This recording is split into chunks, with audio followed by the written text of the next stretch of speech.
in human rights, really focusing on political rights and civil liberties. And not surprisingly, Bahrain is one of those countries who has really plummeted over the last couple of years, really starting in 2011. And this was not because it was starting from a particularly high level as well, but the erosion of civil liberties and political rights in Bahrain is one of the largest in the world over that 3-year span.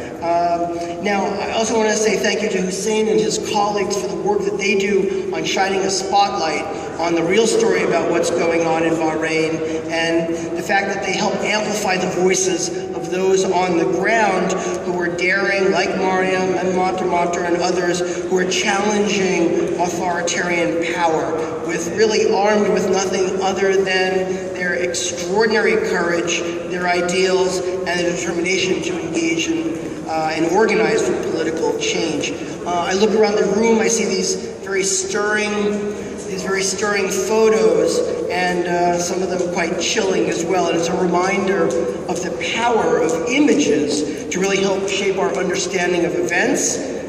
They also humanize the tragedy, which is something sometimes those of us who work on democracy and human rights forget. It's really important to connect people who may not be following these events in a visceral way to what's going on, and these images help do that. They remind us of the courage, the sacrifice that those who are in the front lines are prepared to endure in order to try to bring about a free society.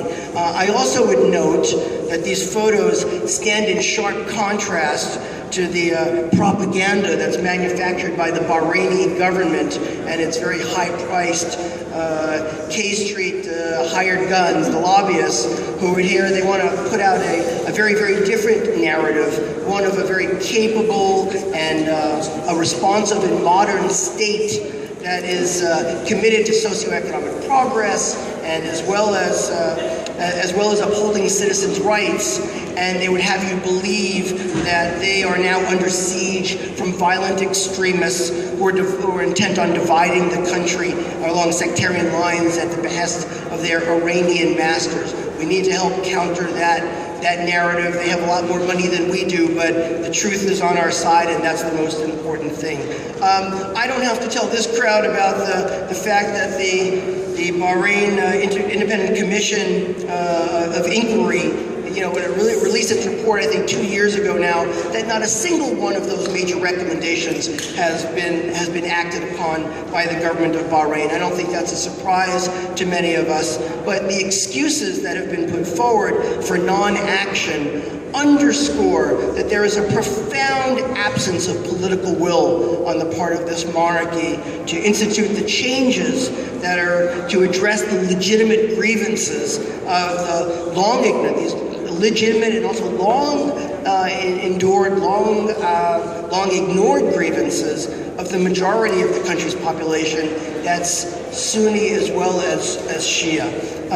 The national dialogue, which some of us had some hopes for early on, is fraught with all sorts of problems that many of you well know. And again, a basic unwillingness on the part of the ruling family to really countenance reforms that will end its monopoly on political power. And make no mistake that this basic intransigence on the part of the government is really what is increasing the likelihood that a transition away from absolute monarchy would be achieved peacefully.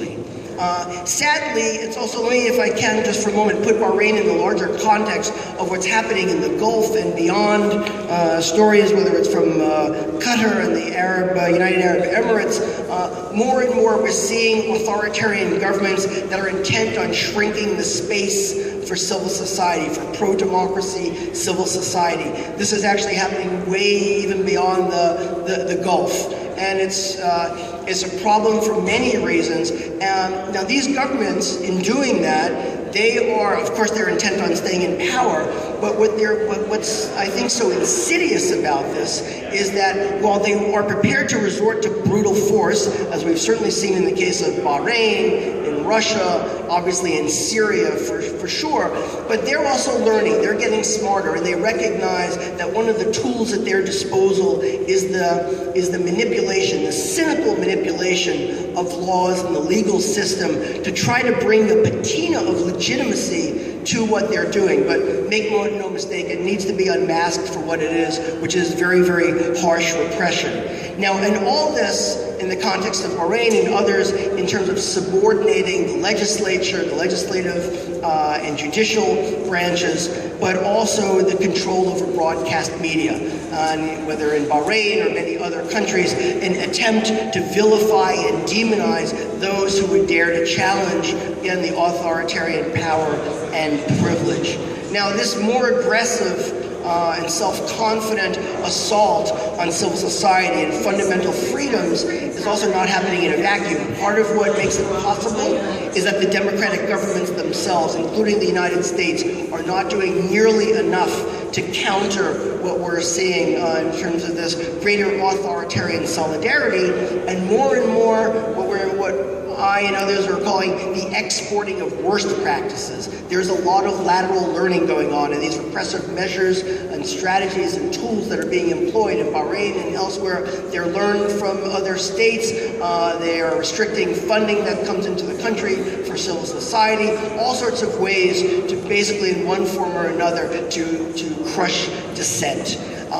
The leading democratic countries have an obligation to do more. Again, there's a long, I don't have to take you through a long list of things. In the immediate term, it should be about releasing political prisoners, of course, halting the indiscriminate and excessive use of violence, force, initiating some process of accountability for those who have engaged in perpetrating violations of human rights, whether that's enforced disappearances, excessive use of force, or torture, all of which are widely practiced in Bahrain, and dropping all politically motivated charges. And we should absolutely be on the table the withdrawal of all remaining Saudi forces immediately deployed in Bahrain.